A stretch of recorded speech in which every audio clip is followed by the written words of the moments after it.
So actually, the prevalence is quite high because there was a study a long time ago done by a Danish group who showed that, so on autopsy cases, and who showed that in MS patients, the prevalence of subclinical involvement of optic nerve approached 100%.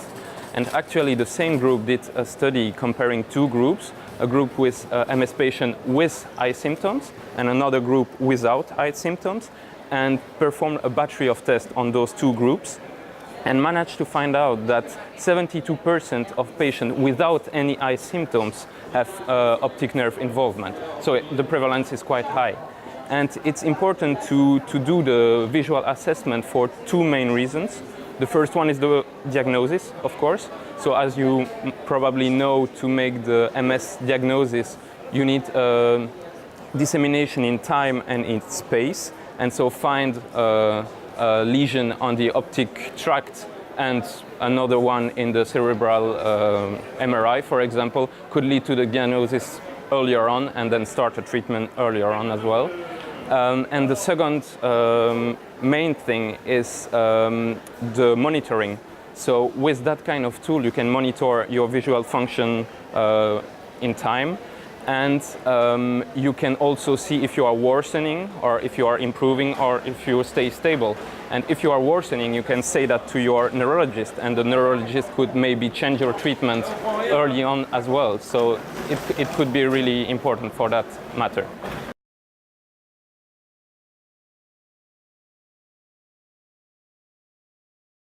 Yes, so the problem with the Humphrey test is that it's not widely available outside of ophthalmology specialized clinic because it's a big machine, it's quite expensive, and you need a technician to do the test with the patient.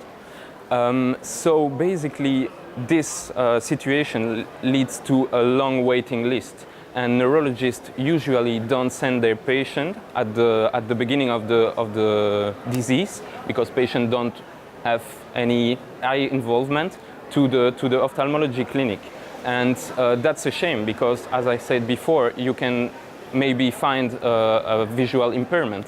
So that's a real problem. And with our app, we want to allow people to self-monitor and to monitor their visual function early in the disease.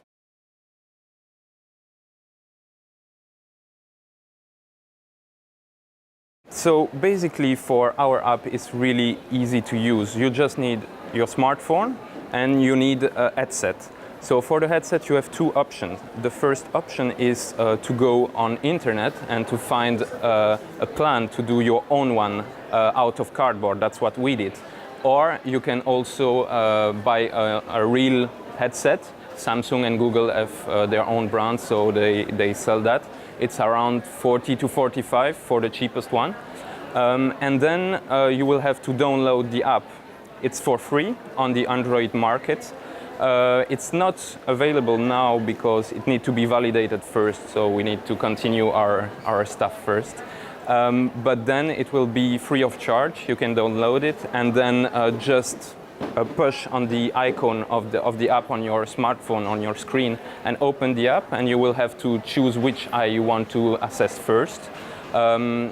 We recommend to use an eye patch on the other eye to make the results more accurate. And then after that, it will take like 5 minutes, 5 to 8 minutes, depending on your eye vision or your vision status, to complete the app. And at the end, you will have a map of your visual field, and I will show you what it looks like.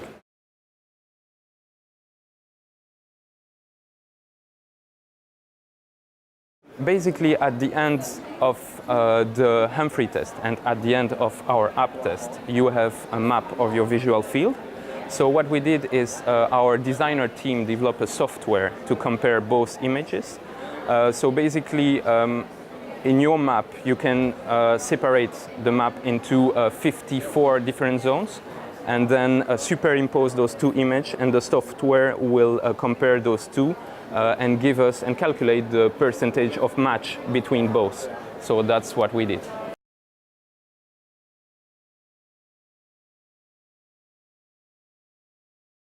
So relating to the visual field app, we need, of course, to continue the test on a larger cohort of patients. And we also need to decrease the rate of fixation loss. So basically the fixation loss is when the patient is looking around throughout the test. So basically normally he has to focus on the red dot in the center and then press on the button when a yellow dot is appearing. But if he's looking around, the results are not accurate, of course. So we put a cutoff around 50%. So if he has fixation loss higher than 50%, the results are inaccurate. Unfortunately, on our cohort, we have like 50% of patients with a higher rate of fixation loss. So we need to decrease that. We have some ideas, but we need to develop them a little bit further.